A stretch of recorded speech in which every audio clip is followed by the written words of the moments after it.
Okay, let's discuss the way consciousness affects matter and how this can be seen in everyday life situations, like basically just watching a sports program, yeah, with commentary on it. Now, this is interesting for those uh, nations that participate in multinational events.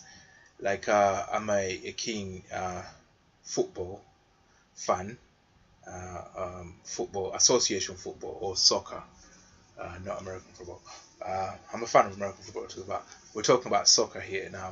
Obviously, I'm based in the UK, so you wish for England to do well. But what I've noticed is some of the commentators that commentate on these matches that we see are being irresponsible with their commentary.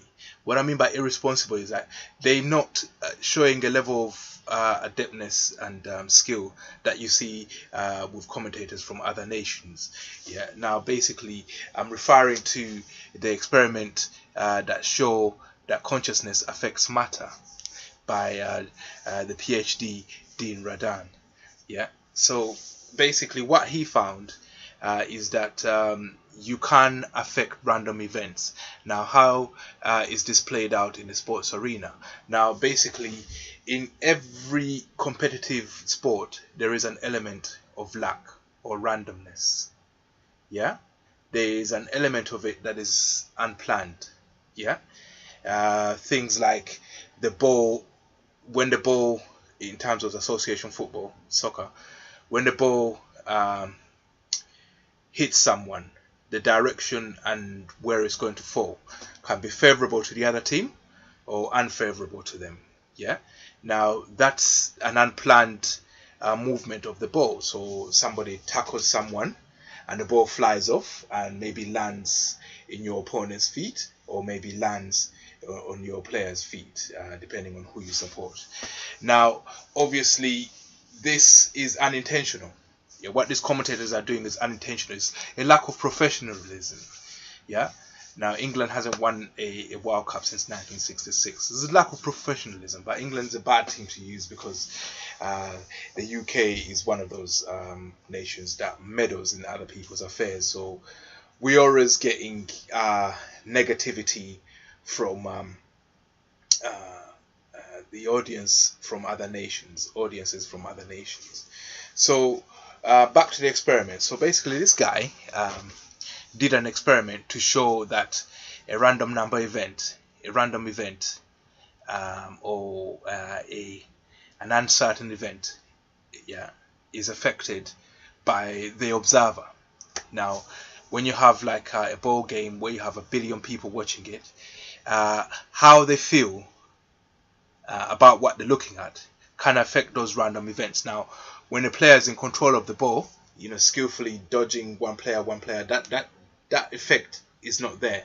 But when the player loses the ball, like I said, in a tackle, or when there's a corner, or after the ball is being shot into the goal, yeah, it can hit the post, it can go over, it can go in. Yeah. So what determines that? This is where the psi effects come into it. Yeah, the psychological effects. Now let's look at what this guy was talking about. Yeah. Interference pattern. When you look at this in software, you can say, well, how bright is each band, and you get a picture that looks something like that. Mm-hmm.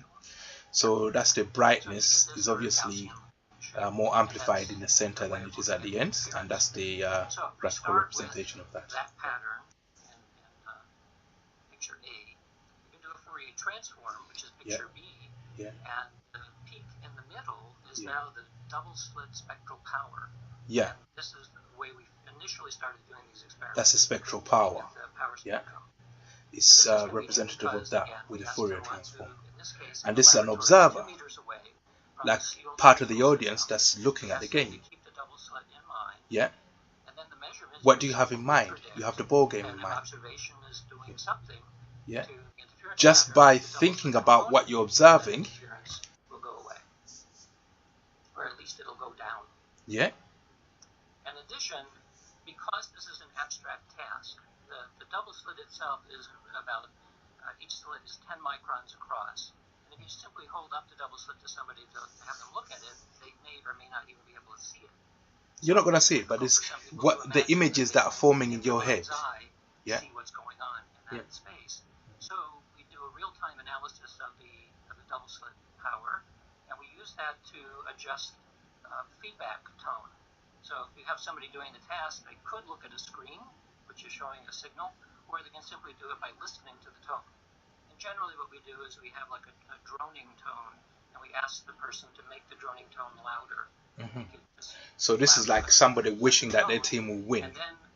Yeah, wish that your team win. Make the tone louder, make the tone less. This also provides a way to focus their mind on the task at hand. Mind wandering is always a big problem. The protocol is very simple as well. We compare the double slit power during mental observation. That's when somebody's looking at it. They get a voice. And no observation is when no one's looking at it. And then relax. And this alternates. So somebody looks at it for 30 seconds. And the rest periods of 30 seconds plus or minus a random 5 seconds. Then they rest for 30 seconds. They stop looking at it for 30 seconds. Session 40 times. So the whole session lasts 20 minutes. And the measure that we're interested in is a differential measure. We're asking what is the double slit power while observing versus while resting. So there are many ways of doing statistics. We generally present it in terms of a z-score or an effect size. So we did our first experiment in this form. This was for 35 sessions, 20 minutes apiece, 15 people contributed it. Overall, you can see the mean and one standard error. We did actually pretty good. The meditators did a little bit better. These are meditators, non-meditators, and this is all of them. The prediction was so that and the mean is around it. Observation, and that's what we saw. So the power dropped. There was an effect. There was an effect. Yeah, but the meditators seem to have caused more of an effect than the non-meditators. Yeah, and the average is this one here. Yeah. Each time adjusting things in various ways and looking at different kinds of aspects of the design. Yeah.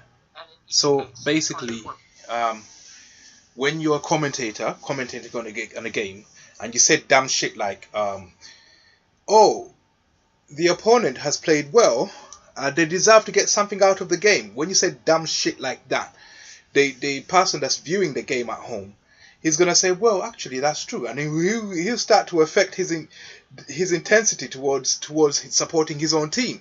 That affects his intensity towards supporting his own team. Yeah.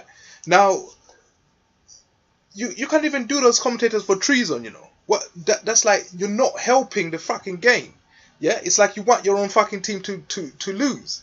Yeah, what you say affects the audience that you're saying it to, and what they feel affects what they're looking at, which is the game that you're fucking commentating on. So mind what you fucking say when you're commentating on a game. Yeah, I've had a commentator today, yeah, saying dumb shit like that, and I was like, hold on a minute.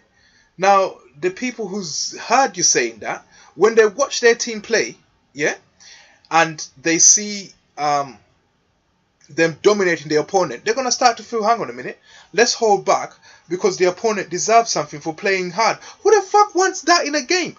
I watched Germany versus Brazil in the World Cup final 2016 in Rio, yeah, well, World Cup semi-final, yeah, they battered Brazil 7-1 or something like that. They don't care. Germans don't care. They don't care about that. Yeah? Whether, oh, the other team's playing so good, we might as well take our foot off the pedal. You win. You win. You don't do dumb shit like that. You don't say dumb shit like that. You never win a fucking tournament when you say dumb shit like that. Yeah? Sorry to use my expletives, but this I had to get that off my chest. Yeah? When people observe an event, they can affect the random aspects of that event. Yeah, the planned aspects you don't have no effect. It just depends on the execution of the plan.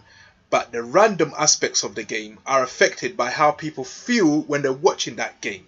So I'm advising all commentators, please mind the dumb shit that comes out of your mind. Fucking think about it first before you fucking say it. Thank you.